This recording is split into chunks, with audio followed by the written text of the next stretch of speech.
उर्दू क्यों नहीं करते? उर्दू भी तो भाषा है, उर्दू को नहीं कराइए, अंग्रेजी कराइए। अंग्रेजी का मैं व्यक्तिगत रूप से मेरा विरोध दर्ज कर लें, बहुमत है आप पास कर लें। और हमारी सरकार को इन सब के लिए एक एकेडमी का भी गठन, अलग अलग एकेडमी के गठन की कार्रवाई को भी आगे बढ़ा रही है।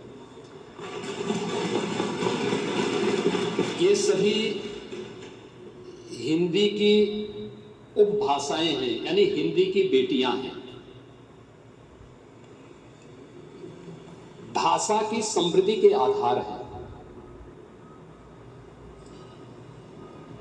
और हमें इसका स्वागत करना चाहिए। ये सदन साहित्यिक, केवल विशुद्ध साहित्यिक और व्याकरण से के विद्वानों की नहीं है, आम जन का प्रतिनिधित्व करने वाले माननीय सदस्य समाज के विभिन्न तबके से आए हैं। अंतिम पायदान पर बैठे हुए व्यक्ति की आवाज को भी इस सदन में मुखरता मिले, इसके लिए अगर किसी को हिंदी में वह धारा प्रवाह नहीं बोल सकता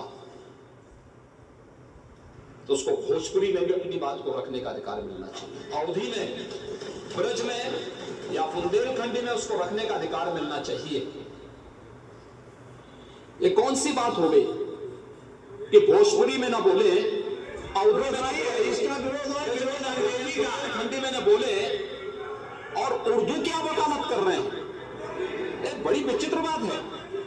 आप मुझे बताइए, मैं इसीलिए कहता हूं कि आप समाजवादियों का चरित्र ही इतना दोहरा हो चुका है, इतना दोहरा हो चुका है कि अपने बच्चों को भेजेंगे इंग्लिश पब्लिक स्कूल में और दूसरों के बच्चों को बोलेंगे कि गांव के उस विद्यालय में पढ़े जहां संसाधन भी नहीं है।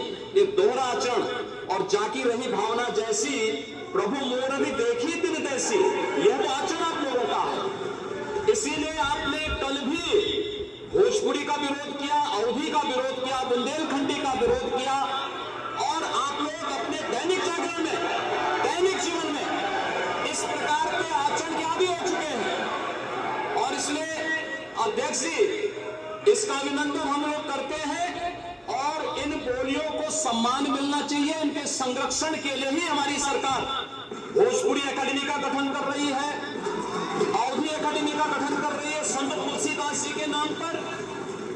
इसी के आधार पर ब्रज भाषा इतनी समृद्ध भाषा है। सूरदास जी ने अपनी सभी रचनाएं उसी भाषा में दी है। संत तुलसीदास जी ने अपनी कालजयी रचना रामचरितमानस, जो इस सदन में ही नहीं, उत्तर भारत के अंदर और भारत से प्रवासी हुए जितने भी ऐसे लोग हैं जो मॉरिशस में या दुनिया की फिजी में या दुनिया के किसी देश में गए, उनके संकट काल में रामचरितमानस ही तुलसीदास जी का अवधी भाषा